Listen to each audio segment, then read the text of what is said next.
स्वागत है आपका विनोद शर्मा जी नई परख के मंच पर। हालांकि इस विषय पे अभी कुछ दिन पहले हम लोगों ने चर्चा की थी और उस वक्त हम और आप दोनों एक ही निर्णय पर पहुंचे थे कि इस प्रकार की खबरें उड़ाकर दरअसल कुछ अपुष्ट सूत्रों से खबरें चलाई जाती हैं ताकि जो अयोध्या में राम मंदिर में हजारों करोड़ की लूटमार हुई है, उस लूटमार की तरफ से ध्यान हटाया जा सके। कम से कम कुछ लोगों का ध्यान तो हट ही जाए, ज्यादा लोगों का नहीं, कुछ लोगों का तो हट ही जाए। लेकिन अब ये चर्चा, प्रधानमंत्री उसके बाद विदेश चले गए, फिर से नए सिरे से इस चर्चा ने जोर पकड़ा है कि केंद्रीय मंत्रिमंडल में फेरबदल होने वाला है और गोदी मीडिया के चैनलों पर पत्रकार लोग अपनी तरफ से कयासबाजी कर रहे हैं। कई नाम जो पिछली बार भी चर्चा में थे और हम लोगों ने भी चर्चा की थी। तो कांग्रेस के जमाने का अनुभव आपको है, नरेंद्र मोदी के जमाने का भी आपको अनुभव है, लेकिन मुझे तो कांग्रेस के जमाने की ज्यादा याद है। तो उस वक्त क्या होता था कि जब मंत्रिमंडल में फेरबदल होने को होता था तो कुछ पत्रकार जो कांग्रेस के भीतर की काफी खोज खबर रखते थे, उनको इस बात का कुछ इशारे मिल जाते थे उनको, और 100% नहीं लेकिन काफी परसेंटेज उन जो वो कयास छपता था अखबारों में, उन्होंने तो अखबार ही हुआ करते थे। हम लोग तो प्रिंट मीडिया की संतान है, इलेक्ट्रॉनिक मीडिया तो बात के आया हुआ है जो है। तो वो काफी चीजें सही मानी जाती थी, यहाँ तक कि कुछ पत्रकार तो ऐसे थे जब वो खबर दे देते तो लगता था कि हो ही जाएगा, यही होगा, और वास्तव में मोटे तौर पे होता भी वही था। तो तब तब का जो अनुभव है, क्या वो आज के नरेंद्र मोदी की सरकार की जो गतिशीलता है, जो अंदर उसके अंदर जो हलचल है, तब्दीलियों की खबरें हैं, इनको किस रूप में देखते हैं विरोध जी आप? अबे जी, ऐसा है कि ये यहाँ का आज का जो वो क्या कहते हैं एस्टेब्लिशमेंट है बीजेपी का, और उनके जो नेतागण है वो किसी पत्रकार पे विश्वास नहीं करते, उनका इस्तेमाल करते हैं। पत्रकार उनके लिए परवेयर ऑफ इंफॉर्मेशन नहीं है। हाँ। सूचना पहुंचाने का जनता तक उसका साधन पत्रकार नहीं है।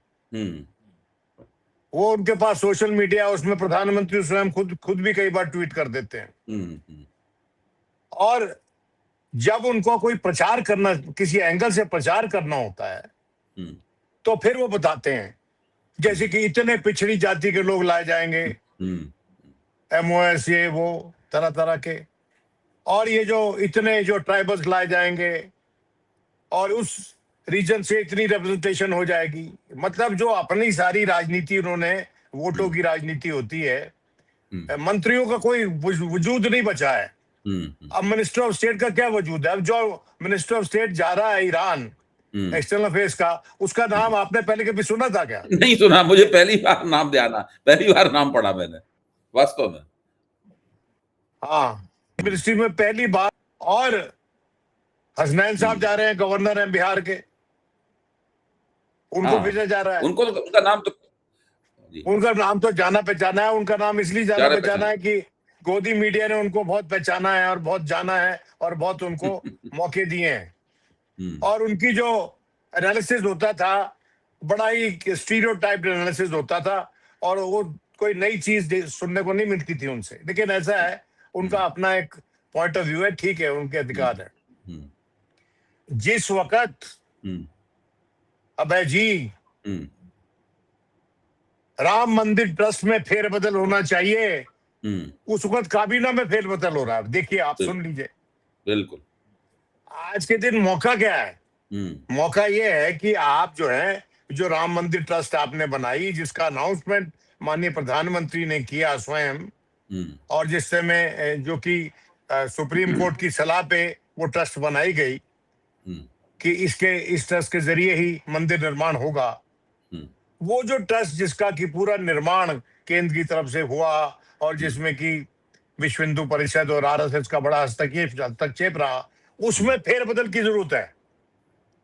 लेकिन फेरबदल हो रहा है, हमारी काउंसिल ऑफ मिनिस्टर्स में कहा जा रहा है।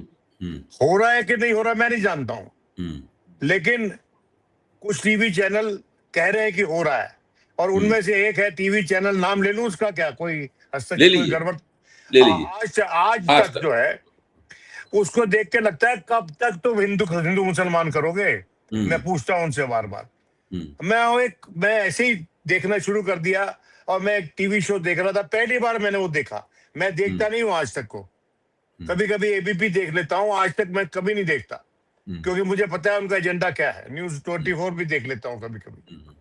देखिए बात यह है कि अभय जी कि वो उसमें उस शो में एक बयान आया है ओवैसी साहब का, और उन्होंने कहा कि अगर इसमें कोई मुस्लिम इन्वॉल्व होता तो अभी तक तो बुलडोजर चला दिया होता, उसको तो अरेस्ट कर लिया होता। लेकिन यहाँ पर जो क्या कहते हैं ट्रस्ट है उसमें तो किसी को अरेस्ट नहीं किया, जिनको अरेस्ट भी किया उनको जुडिशियल कस्टडी में भेजा है, पुलिस कस्टडी में नहीं लिया है। जो उन्होंने मुस्लिम एंगल इंजेक्ट किया ओवैसी साहब ने, उसी पे चर्चा हो रही थी वहां आज तक। और एक अच्छे पत्रकार हैं, मेरी नजर में तो ठीक ही थे वो, साहिल जोशी, वो कर रहे थे।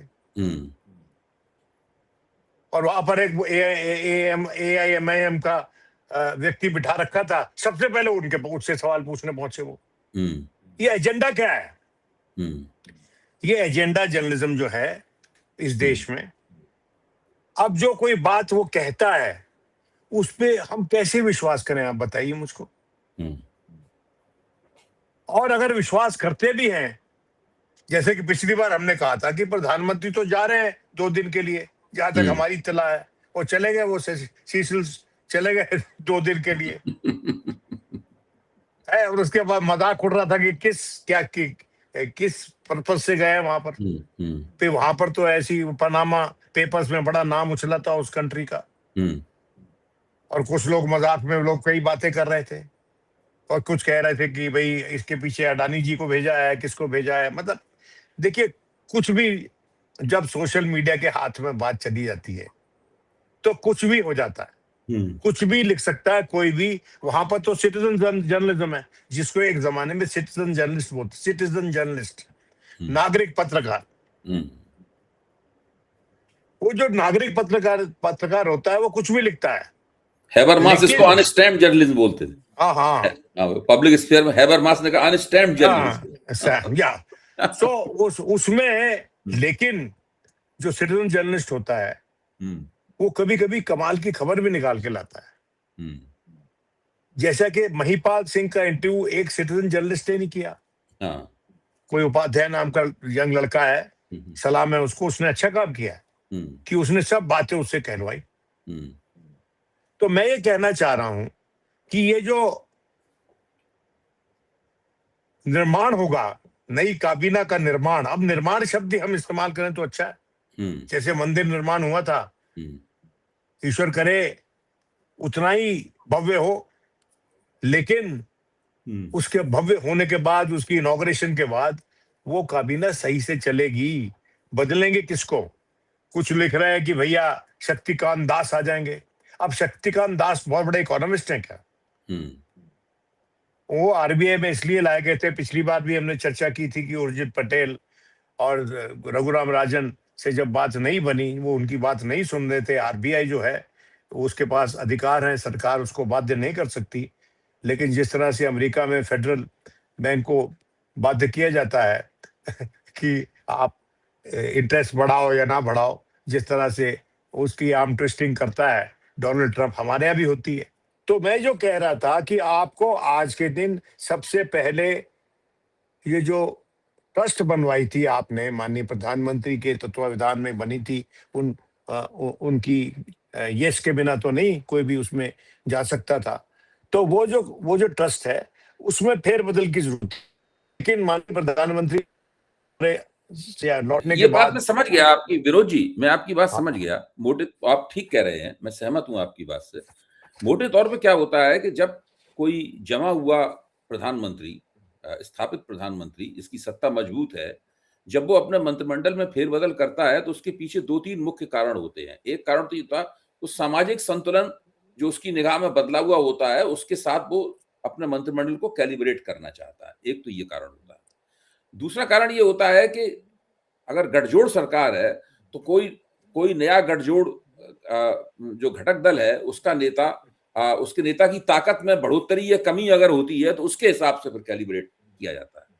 धीरे धीरे करके प्रधानमंत्री को यह भी पता, प्रधानमंत्री या मुख्यमंत्री को यह भी पता लग जाता है कि अमुक मंत्री बिल्कुल ठीक काम नहीं कर रहा है, इसको हटाना है या इसको बदलना है, इसको अपमानित करने की बजाय या इसको ये बताने की बजाय इसको दंडित किया गया है, धीरे से इसको हट निकाल दो। मतलब नरेंद्र मोदी का तो स्टाइल ये भी है, तो वो भी एक बड़ा कारण है।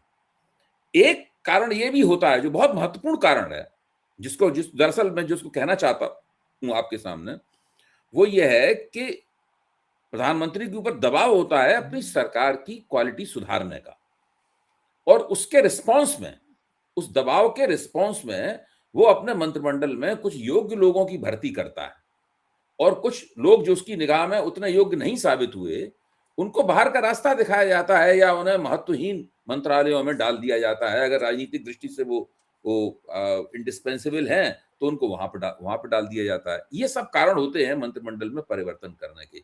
अगर किसी राज्य का चुनाव नजदीक है तो उसका प्रतिनिधित्व बढ़ाना पड़ता है, एक ये भी कारण होता है बदलने का। अच्छा, ये वाली खबर जिस तरीके से आ रही है, उसमें केवल दो बातें महत्वपूर्ण लगती हैं मुझे। एक तो ये है कि महाराष्ट्र में शिवसेना, श्रीकांत शिंदे की शिवसेना है, उसने उद्धव ठाकरे के लोगों को अपने में मिला लिया, के सांसदों को अपने में मिला लिया, तो वो उनको कुछ मंत्रिमंडल में उनको कुछ पुरस्कार दिया जा सकता है, उनकी नुमाइंदगी मंत्रिमंडल में बढ़ सकती है।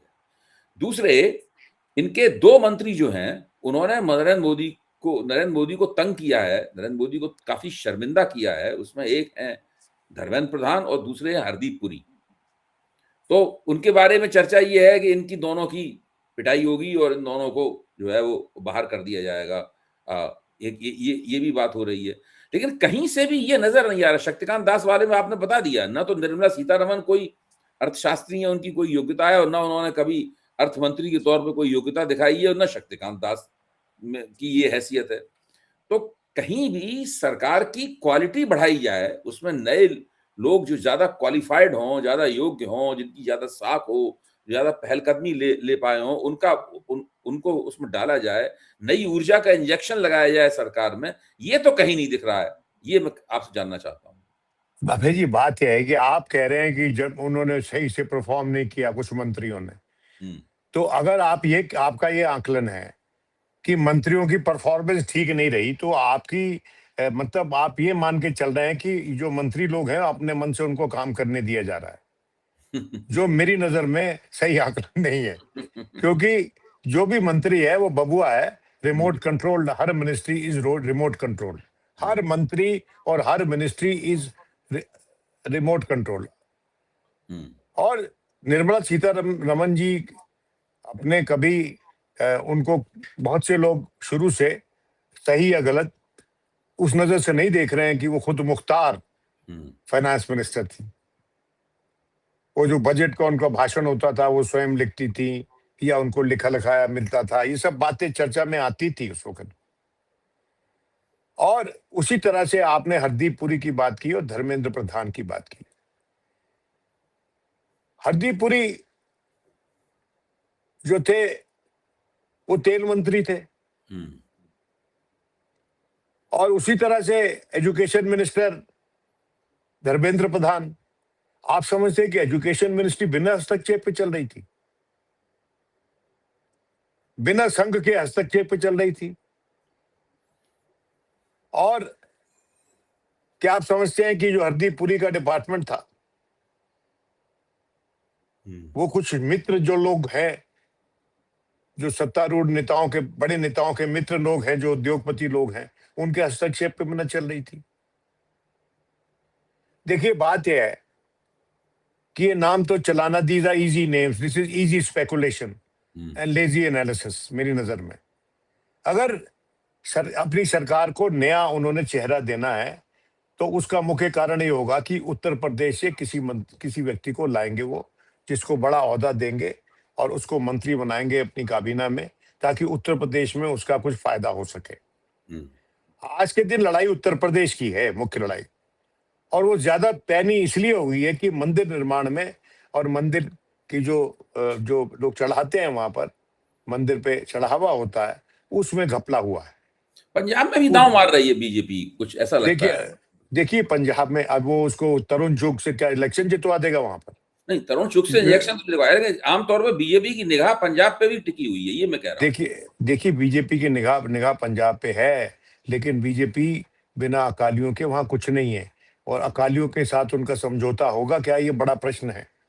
और क्या वो करेंगे क्या, और क्या वो अकालियों के साथ क्या वो सुखबीर बादल समझौता करवा पाएगा क्या, क्या उसके पास वो हैसियत है? क्योंकि अकाली दल को भी अपनी जमीन वापस हासिल करनी है, और वो बीजेपी के जरिए नहीं होगी, जहां तक मेरा व्यक्तिगत आकलन है। क्योंकि उनको कुछ ऐसा नहीं करना है जिसके चलते जो उनकी जो दूरी बनी है वहां पर किसान समाज से, पेजेंट्री से, कंट्री साइड में जो उनकी सपोर्ट होती थी जो कम हुई है। और एक जगह तो वो जो आतंकवादी था जिसने बहुत बड़ा गड़बड़ किया था, वो जीता हुआ है और उसको तो जेल में डाला हुआ आपने, वहां रखा हुआ है गुवाहाटी में। तो मैं ये कहना चाह रहा हूँ कि अमृतपाल पंजा अमृतपाल अमृतपाल सिंह जो है, अमृतपाल सिंह जो मैं उसके साथ 2 घंटे मिला था उसके डेरे पर, अच्छा। उसकी अरेस्ट से पहले। हाँ, हाँ। तो वो और मैं उस पे एक पीस लिखा था और उसमें कई मंत्रियों ने मुझे उस वक्त अप्रिशिएट किया था कि तुमने बड़ा अच्छा लिखा। मैंने कहा भैया आपको खुश करने के लिए नहीं लिखा, जो समझा देखा वो लिखा। इन एनी केस, और उसमें से एक जो थे वो हमारे आज के शिक्षा मंत्री भी थे, जिन्होंने मुझे एक जगह एक शादी में मिल गए और मेरे पास आए और मेरे से हाथ मिला के, तो मैंने कहा भाई मैंने आप लोगों को खुश करने के लिए नहीं लिखा है, जो मेरा अपना व्यक्तिगत आकलन है वो मैंने लिखा है। जो भी है दैट्स साइड थिंग, ये हमारे पे चर्चा थोड़ी है। मैं ये कहना चाह रहा हूं कि ये जो आज के दिन काबीना में फेरबदल की बात हो रही है, ये ध्यान हटाने वाली बात है। और ध्यान हटाने का एक और देखिए, अमरनाथ यात्रा शुरू होने वाली है 3 तारीख को, और वो 56-57 डेज चलती है मेरे ख्याल। और वो राखी पे 28 अगस्त को वो खत्म होगी शायद, राखी वाले दिन या उससे पहले ही आगे। आने वाले वक्त में पूरे मीडिया का ध्यान उस पर केंद्रित रहेगा, और ईश्वर करे, हम प्रार्थना करते हैं कि वो जो यात्रा है वो सही से चले, क्योंकि वो पहलगाम भी उसमें एक पड़ाव है, रास्ते में आता है वो, depending on the route, Pahalgam से शुरू होता है, जी जी। तो किस रूट से आप जा रहे हैं। तो मेरा ये कहना है कि वो एक अमरनाथ की यात्रा है, उस पर भी तवज्जो दे रहे हैं। और जो लोग मैं काउंसिल ऑफ मिनिस्टर्स में फेरबदल की बात कर रहे हैं, वो अमरनाथ की भी उसी ब्रेथ में बात कर रहे हैं, जो मीडिया चैनल है। देखिए, कुछ मीडिया चैनल्स को देखना आज के दिन जरूरी हो गया है, क्योंकि उनकी एडिटरशिप जो है वो कहीं और से है। और वो जो एडिटरशिप में जब ये कहाँ लगाना है, ये रिपोर्ट कहाँ छापनी है, इस पे क्या बोलना है, उसमें क्या एंगल लेना है, उससे हमको पता चलता है कि सरकार की दिमाग में क्या चल रहा है, क्या चल उसकी रहा सोच किस तरफ है, और वो इस देश में डिबेट किस तरफ ले जाना चाहती है। है? उसको ध्यान से देखना चाहिए, उस पर विश्वास मत करो। जो कह रहा है, मूल जो इंफॉर्मेशन दे रहा है उसको ठोक बजा के ही ग्रहण करो। लेकिन वो जो उनके आर्गुमेंट्स होते हैं, वो जिस तरह से जक्स्टापोजिशन करते हैं न्यूज स्टोरीज को, जैसे कि आज के दिन अमरनाथ यात्रा को जक्स्टापोजिशन किया जा रहा है, और इसको किया जा रहा है, क्या कहते हैं, कैबिनेट रिशफल को। देखिए, तीसरी खबर जो आज चल रही है कि कुछ कांग्रेसी जाना चाहते हैं राम मंदिर में, उनको नहीं जाने दिया गया, ये कहकर कि भाई सेंसिटिव टाइम है, अभी इन्वेस्टिगेशन चल रही है एंड ऑल दैट। अब आप मुझे बताइए कि इस सब का क्या मतलब है? इसका मतलब यह है कि सारा ध्यान यूपी की राजनीति पे केंद्रित है। जो कुछ अब होगा यूपी की राजनीति पे होगा, और उसमें आतंकवाद का पुट भी इंजेक्ट किया जाएगा। ईश्वर ना करे कोई दुर्घटना हो अमरनाथ यात्रा के दौरान। और उसी तरह से ये जो कांग्रेस का एंगल है और जो ओवैसी की पार्टी का एंगल है, वो जो मैं उस पूरे शो में देख के आया, मैं आपको बता नहीं सकता कि किस हद तक कुछ लोग जा रहे हैं पूरा पॉलिटिकल डिस्कोर्स खराब करने के लिए, भटकाने के लिए। और ये ध्यान भटकाने का प्रकरण है, ध्यान में बात लाने का नहीं है। और अगर ये जो मीडिया बता रहा है कि नई काबीना बनेगी, कैबिनेट रिशफल होगा, पोर्टफोलियोज बदले जाएंगे, कुछ लोगों को थैंक यू किया जाएगा, मैं समझता हूं कि आज के दिन कुछ मामलों में अगर आप धर्मेंद्र प्रधान को बदल देते हो तो कॉकरोच पार्टी की जीत है, क्योंकि वहां पर वो अभी भी बैठे हुए हैं जंतर मंतर में। उसका मतलब अगर मीडिया दिखा नहीं रहा है, इसका मतलब ये थोड़ी कि उसकी प्रोटेस्ट खत्म हो गई है। वहां तो इंटरनेशनल मीडिया भी पहुंच गया, CNN वगैरह भी थे वहां पे। अब तो आप काकरोच जनता पार्टी के धरने का महत्व तो बढ़ता जा रहा है, और राकेश टिकैत ने खड़े होकर कह दिया कि हम भी आएंगे, और नए सोनम वाले भी वांगचुक पहले से बैठे हुए हैं धरने के लिए। अब सोनम वांगचुक जो है, वो आज के फोटो चल रही है कि सोनम वांगचुक जो है कोल्ड ड्रिंक पी रहा है, वो क्या कहते हैं, मतलब कुछ जूस वूस पी रहा है, मतलब बावजूद इसके कि उसने कहा हुआ है कि मैं भूख हड़ताल पे हूं। तो मेरे कहने का मतलब ये है कि भूख हड़ताल पे कुछ चीजें पानी वानी तो परमिट होना चाहिए, लेकिन जो भी है वो डिकंस्ट्रक्ट करने की कोशिश की जा रही है सोनम वांगचुक को, क्योंकि सोनम वांगचुक को तो इन्होंने जेल में डाल दिया था। कोई भी आदमी कोई भी बात पते की इनके खिलाफ बोलेगा तो वो जेल में जाएगा, उसको चुप करवाया जाएगा, उसका जो अब उसकी वाणी को विराम दिलवाया जाएगा। तो इसलिए मैं ये कहना चाह रहा हूं कि बहुत कुछ हो सकता है यूपी के इलेक्शन से पहले। आपकी लेकिन बात, आपने जो बातें कही उसमें एक दो बातें बड़ी पते की हैं, मैं जरा उनको और थोड़ा सा उभारना चाहता हूं इस चर्चा के लिए। एक आपने कहा कि उत्तर प्रदेश के चुनाव को ध्यान में रखकर किसी बड़े नेता को, किसी महत्वपूर्ण नेता को जिसको सरकार महत्वपूर्ण समझती है, उनको केंद्रीय मंत्रिमंडल में बैठाया जाएगा ताकि उत्तर प्रदेश के चुनाव में उसको महत्व प्राप्त हो। तो ये चीज जो है ना, वो तो योगी आदित्यनाथ के लिए कुछ चुनौती भी बन सकती है। ये बात जो है कि उसमें इसमें एक संभावना है इसके अंदर। देखिए, एक बार पहले भी अपने एक खास अफसर को उत्तर प्रदेश भेजकर, जो आजकल वहां के बिजली मंत्री हैं, गृह मंत्री बनाने की कोशिश की गई थी, नंबर 2 बनाने की कोशिश की गई थी नरेंद्र मोदी और अमित शाह द्वारा, जो जो उसकी दाल गलने नहीं दी योगी आदित्यनाथ ने। बहुत उसका विरोध किया, और यहां तक कि उनको एक बिजली मंत्री बना दिया गया, और बिल्कुल एक तरह से उनकी औकात काफी कम कर दी गई उनकी। और बिजली मंत्री के तौर पर उनका प्रदर्शन भी उत्तर प्रदेश में बहुत खराब है। उत्तर प्रदेश में बिजली की स्थिति खराब है। जो शर्मा जी हैं, उनका प्रदर्शन भी बड़ा खराब है उनका। तो इस तरह से देखा जाए, योगी आदित्यनाथ ठीक ही किया, कोई ऐसे व्यक्ति को गृह मंत्री क्यों बनाया जाए जो बिजली मंत्री का काम भी ठीक से नहीं कर सकता। लेकिन अब फिर से अगर किसी पॉलिटिशियन को, किसी राजनेता को केंद्रीय मंत्रिमंडल में बड़ा दर्जा दिया जाता है और उत्तर प्रदेश की राजनीति में उसको उतारा जाता है, उसका, तो ये तो योगी आदित्यनाथ के लिए बेचैनी पैदा करने का कारण बनेगा। देखिए, ऐसा है कि आज के दिन तो योगी आदित्यनाथ बेचैनी दे रहे हैं केंद्र को, क्योंकि मंदिर के मुद्दे पर वो एक प्रखर आवाज बन के उभरने की कोशिश कर रहे हैं। ये आवाज केंद्र सुनना चाहता है क्या? उनको एक प्रखर आवाज मिल जाए, वो तो संघ से नहीं है, ओरिजिनल संघ से नहीं है। उन्होंने अपनी एक उसी प्रकार की एक संस्था बना रखी है, वो अलग से थे।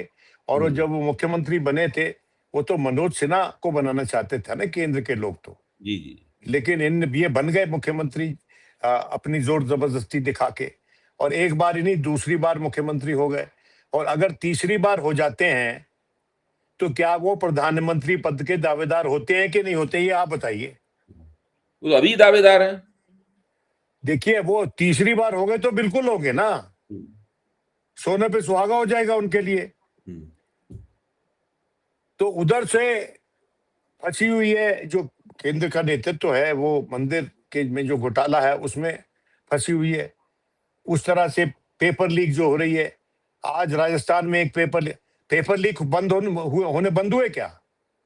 हो रहे लगातार बंद। अभी महाराष्ट्र में हुआ, फिर राजस्थान। देखो, राजस्थान में हुआ, महाराष्ट्र में हुआ, और तोड़फोड़ कर रहे हैं लोग, स्टूडेंट जो बैठे। तो ये जो अभी भी पेपर लीक चल रहा है, तो ये जो इसमें, और सरकार हटाना नहीं चाहती, ये दिखाना नहीं चाहती कि धर्मेंद्र प्रधान को इसलिए हटाया गया क्योंकि ये पेपर लीक का मामला था। वो कोई किसी भी और पार्टी को विक्ट्री ट्रॉफी नहीं देना चाहती, कॉकरोचेस को नहीं देना चाहती। विपक्ष भी मांग रहा है उनके इस्तीफे की बात। तो किसी भी फेरबदल में अगर एजुकेशन मिनिस्टर को बदला जाता है तो अपोजिशन की वो जीत होगी। तो मैं ये समझता हूं कि जो भी फेरबदल होगा, वो ये माननीय प्रधानमंत्री अपने हिसाब से करेंगे। और ये जो उत्तर प्रदेश है, खासकर कोई भी उत्तर प्रदेश में अगर आज के दिन जो वर्चस्व मिला हुआ है योगी आदित्यनाथ को, तो उनके साथ एक और चेहरा ये बिठाने चाहेंगे, जहां तक मेरा आकलन है, ताकि योगी आदित्यनाथ की जो आवाज है वो अकेली आवाज ना हो उत्तर प्रदेश की। ठीक बात।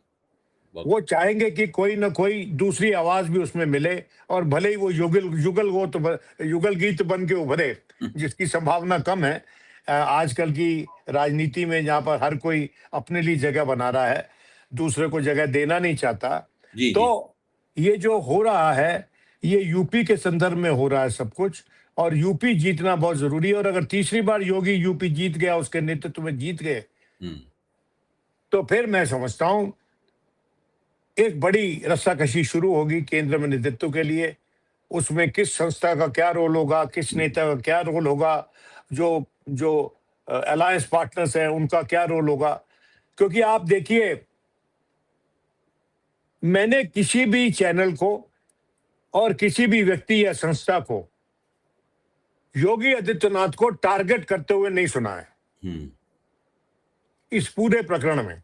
और इससे पहले भी जब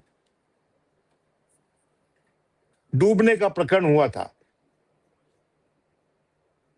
जब प्रयाग में लोग डूबे थे, भगदड़ मची थी, उस वक्त भी योगी जी को पूरी तरह से एक शील्ड बनाकर प्रोटेक्ट करने की कोशिश थी। तो मेरा यह मानना है कि योगी सेंटर में रहेंगे। अब से जब तक इलेक्शन नहीं होते यूपी में, पूरी आंखें योगी जी पे रखनी पड़ेंगी। और उस दौरान पुरानी बीबीसी की रिपोर्ट्स भी सर्कुलेट होंगी, जिसमें गिनती की थी जो लोग डूब के मरे और जिनका कोई हिसाब नहीं है, और उसमें कुछ पुलिस वाले भी थे। तो ये जो पूरी जो चीजें संबंधित है, जो कि एक कंट्रोवर्सी पैदा कर सकते हैं योगी राज के लिए, योगी का जो राज था उत्तर प्रदेश में, उसके संदर्भ में बहुत सी चीजें होंगी। और इसमें बहुत सी चीजें निकलेंगी जो इस बात का प्रतीक होगी कि पावर स्ट्रगल जो बीजेपी के भीतर हो रहा है यूपी के संदर्भ में, उसके बारे में बड़ी बड़ी खबरें आपको देखने को मिलेंगी, जहां तक मेरा व्यक्तिगत आकलन। बहुत बहुत धन्यवाद। आप उसके बारे में क्या सोचते हैं? नहीं, आपने जिस तरह इशारा किया है वो बहुत महत्वपूर्ण है। और मुझे लगता है कि उत्तर प्रदेश जब केंद्रीय मंत्रिमंडल में विस्तार होगा, फेरबदल होगा, तो उसके अंदर इन राजनीतिक पहलुओं का महत्व निकल कर सामने आएगा निश्चित रूप से। क्योंकि अगर उत्तर प्रदेश की राजनीति की समस्याओं से ये अगर मंत्रिमंडल विस्तार नहीं जुड़ा रहा, तो इसका मतलब ये है कि वो एक बहुत बड़े महत्वपूर्ण मौके को खो देंगे, नरेंद्र मोदी और अमित शाह की जोड़ी, योगी आदित्यनाथ को प्रति संतुलित करने के लिए, उनको काउंटर बैलेंस करने के लिए। बहुत-बहुत शुक्रिया विरोध जी। अभी हम लोग ये मुद्दा अभी जीवित है और इसके ऊपर बार-बार आगे भी चर्चा करनी पड़ सकती है। Thank you, bye bye.